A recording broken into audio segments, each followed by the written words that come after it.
Hi, welcome to Rajesh kitchen. இன்றைக்கி நம்ம பானிபூரிக்கு பூரி எப்படி செய்யுதுன்னு பார்க்கலாம்.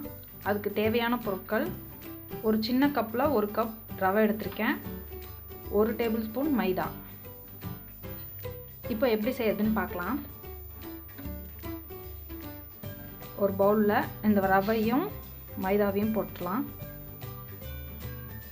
கொஞ்சமாக உப்பு நல்லா மிக்ஸ் பண்ணி விட்டுக்கலாம்.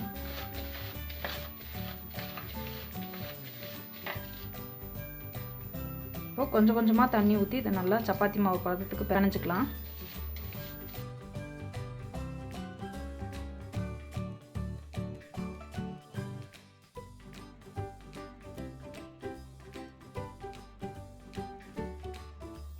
லைட்டாக தண்ணியாக இருக்க மாதிரி பிணைஞ்சிக்கோங்க, ஏன்னா ரவை தண்ணி உறிஞ்சும்.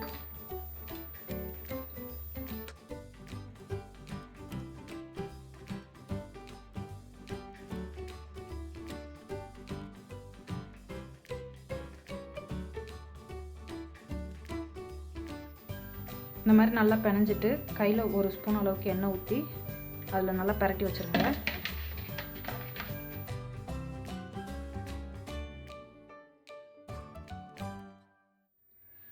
இந்த மாதிரி நல்லா உருட்டி வச்சு இதை ஒரு 1/4 மணி நேரம் ஊற வைக்கலாம்.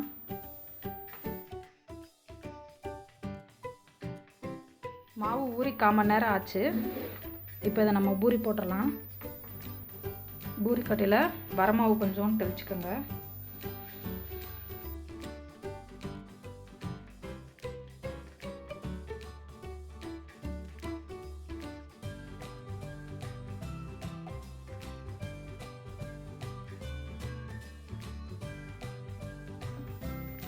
நல்லா தின்னாக தேய்ச்சிக்கோங்க. இதை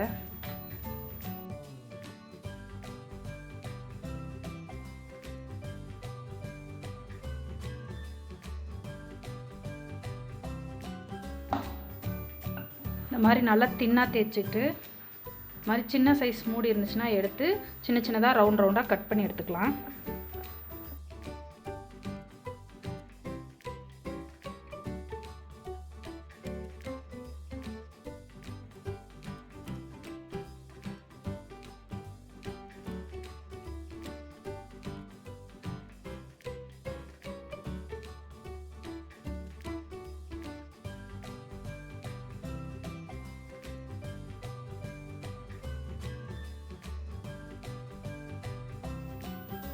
இந்த மாதிரி கட் பண்ணி எடுத்துக்கிட்டு இப்போ இதை எண்ணெயில் போட்டு பொரிச்சு எடுத்துடலாம்.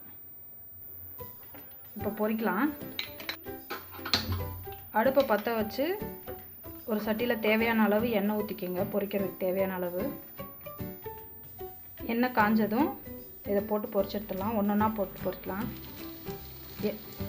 மேலே வரும்போது இப்படியே தூக்கி விட்டுட்டே இருந்திங்கன்னா நல்லா புஷ்ஷுன்னு வரும்.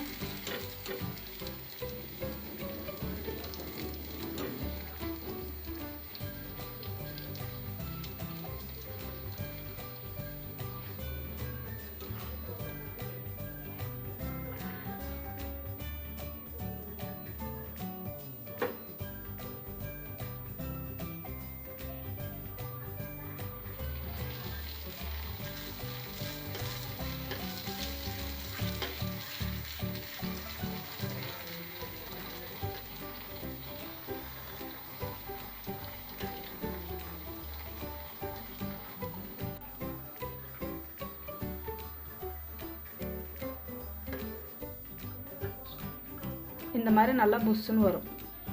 இதே மாதிரி எல்லாத்தையும் பொரிச்சு எடுத்துருங்க. இப்போ எல்லாத்தையும் பொரிச்சாச்சு. பூரி நல்லா தின்னாக இருந்துச்சுன்னா இந்த மாதிரி புஷ்ஷுன்னு வரும். திக்காக இருந்துச்சுன்னா இந்த மாதிரி அமுங்கி போய் தான் இருக்கும். ஸோ நீங்கள் நல்லா தின்னாக சாஃப்டாக போட்டுக்கோங்க.